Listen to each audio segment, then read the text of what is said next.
With the new information given to us in Resident Evil 9 Requiem, a whole new host of possibilities has been unleashed. I'm going to give you my thoughts on the information given to us in Requiem, and how they all tie back to one thing, the possibility of Wesker's return. But firstly, this video does contain spoilers for Resident Evil 9 Requiem, and if you've spotted anything I've missed, let me know in the comments below.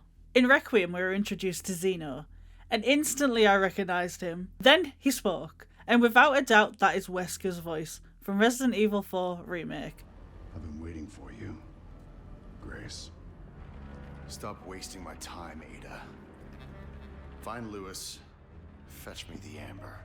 Voiced by Craig Bernatowski. But how can that be? Let me give you my theories, starting from the beginning. We know from Resident Evil 6 that clones exist in the Resident Evil universe, as there are clones of Ada. And we know from Resident Evil Revelations 2 that your consciousness can be transferred to another being. But I believe clones were confirmed way before that in Resident Evil 5. Let's explore this. During the scene where Excella shows us Ouroboros, we see this man. Is he just some random guy? Look closer. Now look at Wesker here. And if you're not yet convinced, look at the eyes.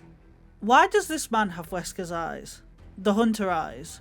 Have you ever seen those eyes on anyone other than Wesker? They make a point of showing you this. So I have a question. Who was flying the plane? I'm not an aviation expert, but even with autopilot, doesn't a human have to take off and land? And yes, it could be a random pilot, but it does open the doors for why we didn't see a clone in the plane. Now I have another question. Where did Wesker's clothes go? When he went out the back of the plane, he was fully clothed. Then he emerges from the wreckage with only trousers on.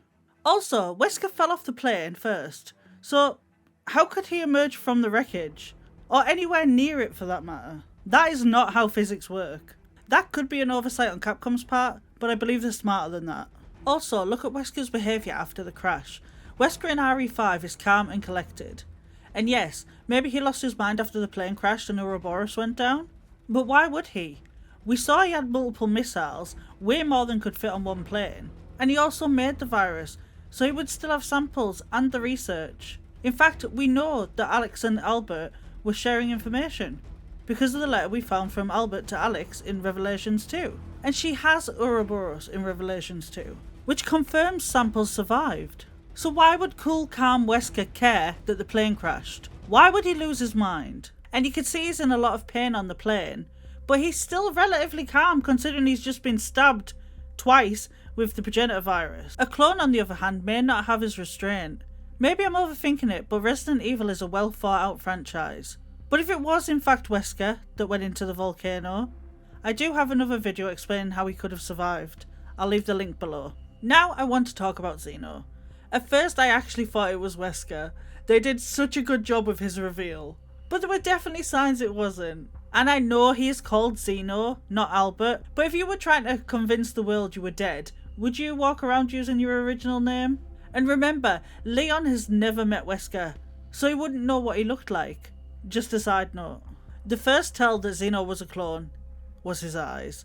Wesker has red eyes with snake-like pupils, aka hunter eyes. Zeno's are yellow with circle pupils. I don't think this was a mistake. Capcom wanted you to know. Secondly, as far as I know, Wesker has never smoked. Canonically, Chris smokes, but I don't believe we've ever seen Wesker smoke.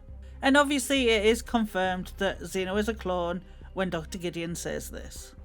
Spencer defied us and paid the price with his life. He was nothing. You are nothing but an imitation. It kind of reminds me of when Chris said this. Enough of your bullshit! You're just another one of Umbrella's leftovers. Now the question is, why have Zeno at all, if it's not an opening to bring Wesker back? They could have had Zeno be a new antagonist. Why make him a clone? And why make him a clone of Wesker? They could have chosen anyone, like a Spencer clone would have made sense, as a red herring, for example. But they chose Resident Evil's most iconic villain, the man who was there from the beginning. And I'm pretty sure he will be there at the end. So let's talk about that. Rumour has it, and I don't like to believe leaks or spread misinformation, unless it comes from the horse's mouth, the horse being Capcom, I tend not to believe it. So know that what I'm about to say right now is just rumours and speculation. We have been told by sources that Capcom is currently working on Resident Evil 0 and Resident Evil Code Veronica. What do these games have in common? Wesker. Capcom, if rumours are to be believed, are putting a lot of effort into letting us know who Wesker is. Look at the Resident Evil 4 remake and Separate Ways DLC for example. Wesker gets a lot of screen time. And yes, those games, especially Code Veronica, are in need of a remake. And it may just be a coincidence. But let's say it isn't. Where does that leave us? Now let's talk about Requiem and the information and hints given to us about Wesker. There is a file you will find in Road Hill that says this: humanity suffers when the drive and experience of our most exceptional leader is lost. The ultimate way to preserve such greatness is to transfer those memories to a new vessel.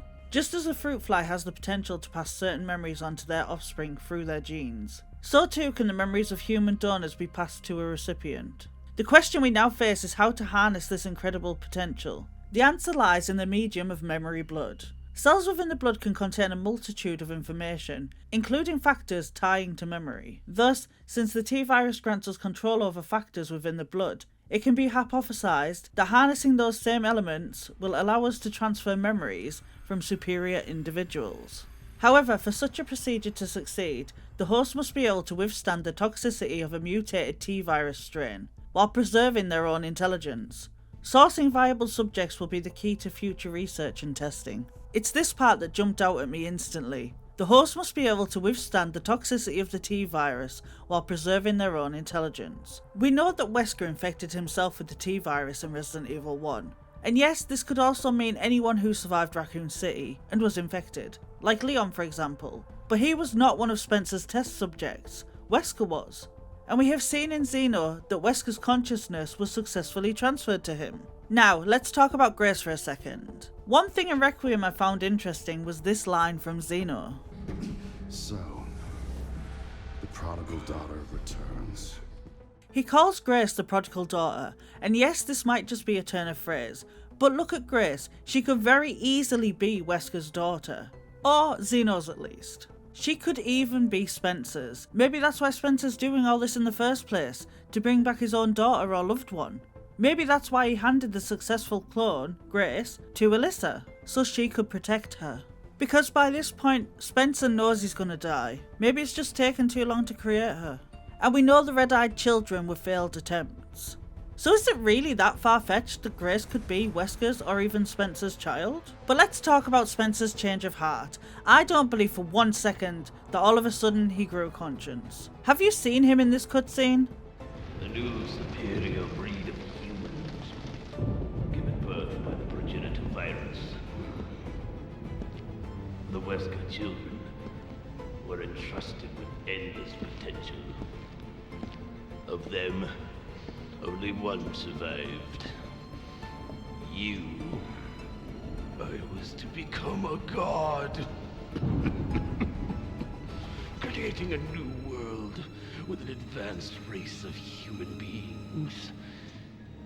However, all was lost with Raccoon City.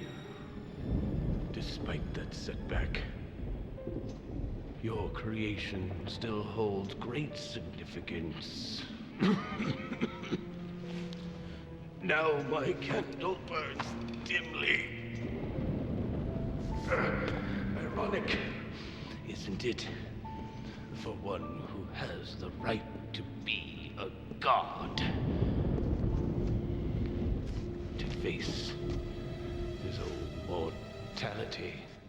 The right to be a god. I truly believe he wanted to be a god. Spencer dedicated his life to this, torturing and murdering probably hundreds of thousands of people in the name of becoming a god. Even kidnapping children like Albert Wesker and experimenting on them. People forget Wesker is also a victim. And what, all of a sudden he had a change of heart? I don't think so. He knew the game was over for him and Umbrella after the Raccoon City incident. He also knew he was going to die. He even says all was lost in Raccoon City. I think Elpis is his way of saying, if I can't have it, no one can. And Grace was his way of making sure people believed that Elpis was the next step forward in evolution. And she was the key. What better way to make sure people looked for Elpis than to say this girl is the key to everything you've been looking for, only for her to be the key to destroying it. He cut off his nose to spite his face. Lastly, I want to talk about what comes next. At the end of Requiem, this happens.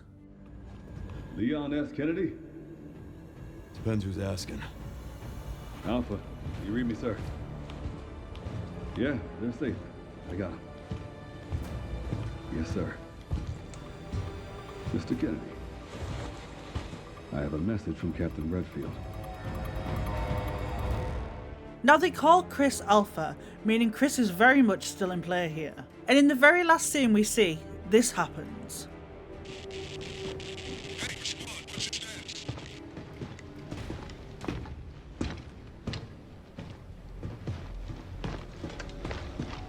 Remaining BSAA forces have been neutralized.